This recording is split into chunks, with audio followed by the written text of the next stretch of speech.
Assalamualaikum warahmatullahi wabarakatuh. Selamat pagi anak-anak semua. Apa kabar kalian pada pagi hari ini? Semoga kalian semua dalam keadaan sehat, ceria, baik, dan tetap semangat. Hari ini, Senin tanggal 7 Juni 2021, kita kembali melaksanakan pembelajaran jarak jauh, yaitu belajar dari rumah. Alhamdulillah, kita sudah memasuki tema 8, peristiwa alam, subtema 4, bencana alam, muatan SPDP KD 3.4 dan matematika KD 3.9.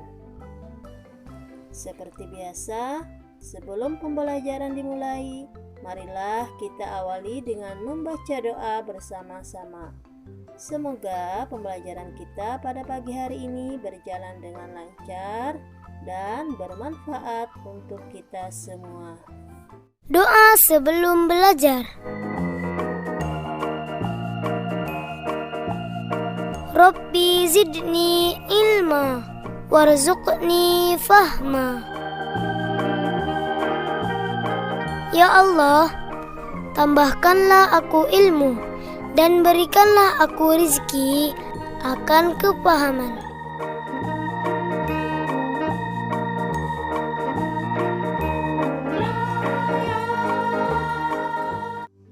Anak-anak ibu yang pintar dan hebat, adapun tujuan pembelajaran kita pada hari ini adalah yang pertama, dengan mengamati gambar dan langkah-langkah pembuatannya, siswa dapat membuat karya kerajinan dengan memanfaatkan tanah. Yang kedua, siswa dapat membuat kreativitas dari tanah liat. Yang ketiga, dengan mengamati gambar, siswa dapat mengidentifikasi persamaan atau perbedaan suhu benda dengan satuan ukur tidak baku. Anak-anak, kita masuki materi yang pertama, yaitu muatan SBDP KD 3.4. Mengenal bahan alam dalam berkarya. Membuat karya dari tanah liat. Tanah liat merupakan salah satu bahan lunak. Tanah liat sering digunakan untuk membuat karya seni. Tanah liat mudah dibentuk. Tanah liat juga banyak ditemukan di sekitar kita. Cara membuat karya dari tanah liat yaitu dengan cara menekan dan membentuknya menggunakan tangan. Ada beberapa contoh bentuk dari hasil karya seni dari tanah liat, seperti vas bunga, hiasan, kendi, dan lain sebagainya. Nah, anak-anak, coba sekarang kita buka buku tematik halaman 165. Ayo berkreasi. Udin mengajak teman-teman ke rumah tetangganya. Tetangga Udin adalah pengrajin tanah liat. Udin mengajak teman-teman untuk berkreasi. Mereka akan berkreasi membuat bentuk dari tanah liat. Kreasi itu akan dibawa ke desa Sukamaju sebagai hadiah untuk anak-anak di sana, anak korban bencana alam. Nah, anak-anak, sekarang kalian amati bagaimana cara membuat kreasi dari tanah liat. Yang pertama, siapkan koran sebagai alas. Letakkan plastik atau papan kayu di atas koran. Yang kedua, basahi tangan dengan air. Yang ketiga, ambil segenggam tanah liat. Yang keempat, tekan-tekan dan remas tanah liat sampai lembut. Yang kelima, buat bentuk yang kamu inginkan. Dan yang terakhir, jemur tanah liat hingga mengeras. Nah, itu tadi adalah cara atau langkah-langkah cara membuat karya kerajinan dari tanah liat. Selanjutnya, ayo mencoba berkreasi dari tanah liat. Sudahkah kamu mengamati cara berkreasi dari tanah liat? Mari mencoba membuat bentuk dari tanah liat. Ikuti langkah membuat tanah liat. Cobalah sampai berhasil. Nah, ini anak-anak adalah gambar bagaimana langkah-langkah membentuk tanah liat. Selanjutnya, halaman 183. Ayo berkreasi, membuat hiasan dari tanah liat. Siti ingin membantu korban bencana alam. Siti mengajak ayahnya ke rumah tetangga Udin. Mereka mau membuat hiasan dari tanah liat. Tanah liat dibentuk menjadi aneka rupa. Hasilnya akan disumbangkan kepada anak-anak korban bencana alam. Mari berkreasi membuat hiasan dari tanah liat. Jika tidak ada tanah liat, kalian dapat menggunakan plastisin. Nah, ini adalah contoh bentuk hiasan tanah liat. Ada yang berbentuk daun, ada yang berbentuk hewan kupu-kupu, kura-kura, dan tempat. Untuk tugas pertama kalian yaitu jawablah pertanyaan berikut ini dengan tepat. Yang pertama, tuliskan 3 contoh karya seni yang terbuat dari tanah liat.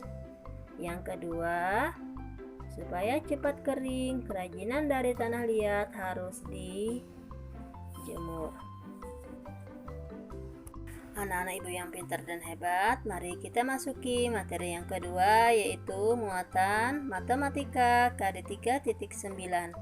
Membandingkan panjang, berat, lamanya waktu, dan suhu menggunakan benda atau situasi konkret. Pengukuran suhu dengan satuan tak baku. Suhu merupakan ukuran panas atau dingin suatu benda.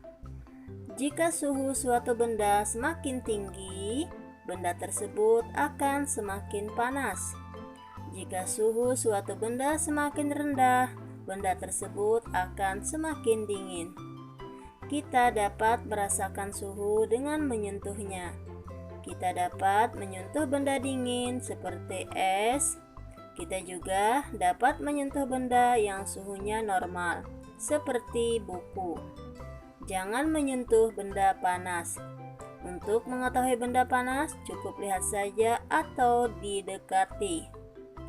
Nah, anak-anak, sekarang mari kita buka buku tematik halaman 174.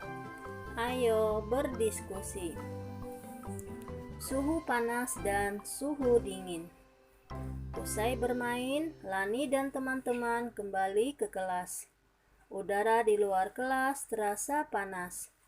Sementara itu, udara di dalam kelas terasa dingin. Lani ingat semalam hujan deras. Udara terasa dingin.